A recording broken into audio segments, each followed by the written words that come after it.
How's it going, everybody? This is Rob of Novakast back with another video for you guys. And we'll be doing another episode review of Marvel's What If.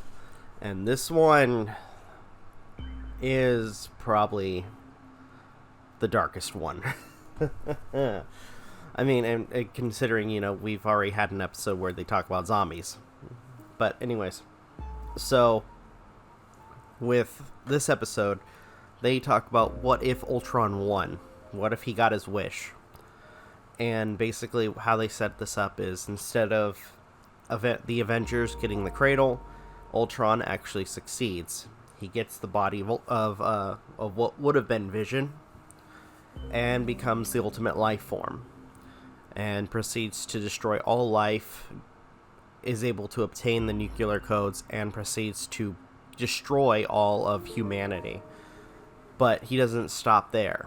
After Thanos shows up to try to get the Mind Stone, Ultron just, within a split second, kills Thanos and proceeds to take the stones for himself. And to go further than that, he proceeds to go from planet to planet in the universe and destroy them.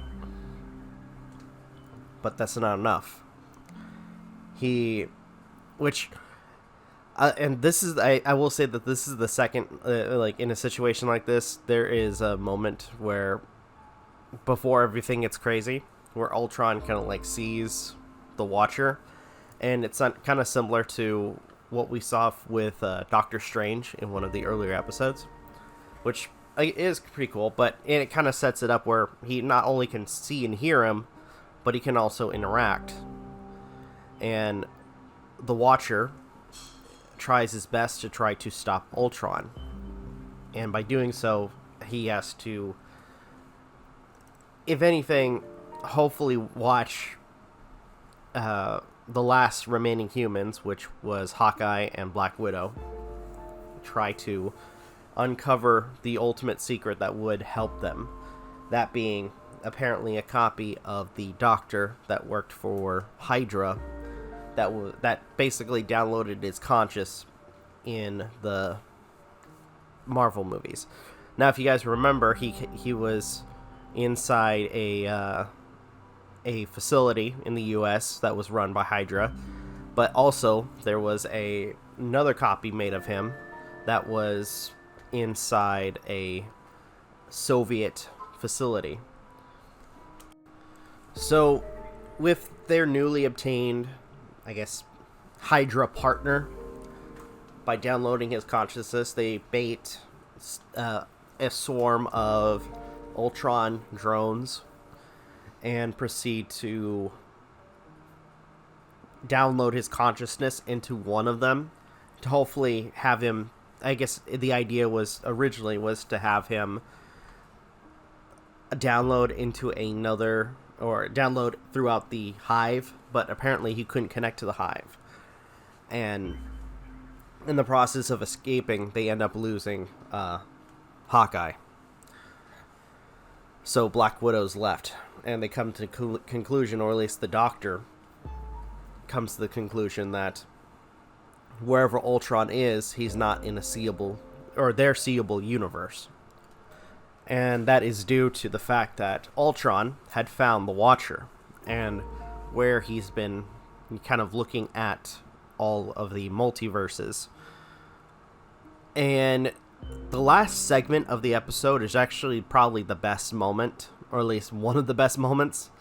More so because there's this fight between Uatu, or the Watcher, and Ultron, and with every attack, it basically goes back and forth. You see, the different realities, and it's really cool.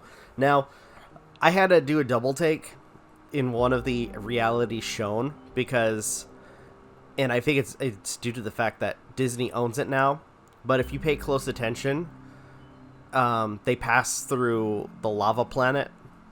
I think it was Mustafar, that was in Star Wars, for Revenge of the Sith, which Honestly, if that was supposed to be a reference, that's a good reference. But I know why they did it, because they own the product now, or the IP. But in the end, with everything, Ultron basically is able to beat down the Watcher, and with left no other choice, he goes to Stephen Strange, the Stephen Strange that we know, that committed to the dark arts to gain power to try to save his lost love.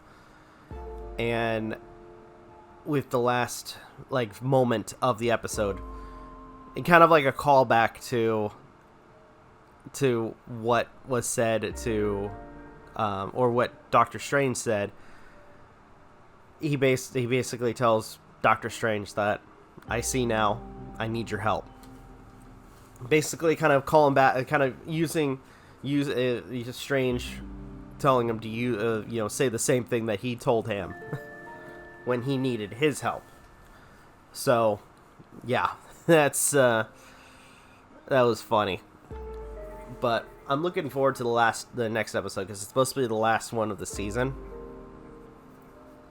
And by the way, we didn't get to see a lot of Tony in all of this, which kind of sucks. But either way, all in all, this was a good episode. And I will say, if anything too, when it came down to the death of Hawkeye, I kind of realized, it took me a second to realize that they kind of did a switch. Whereas for Endgame, it was Black Widow. I mean, it's basically, the friendship between Hawkeye and Black Widow. And instead of it being Black Widow that sacrifices herself for all of humanity, it's Hawkeye this time. And who can blame him? Because throughout the episode, or at least in the moments that we see him, he's just broken down. This character is not in the best mindset to continue fighting. And with his sacrifice, he basically no, I'm done fighting. I'm done running, and blows himself up with the swarm that was tracking himself and Black Widow.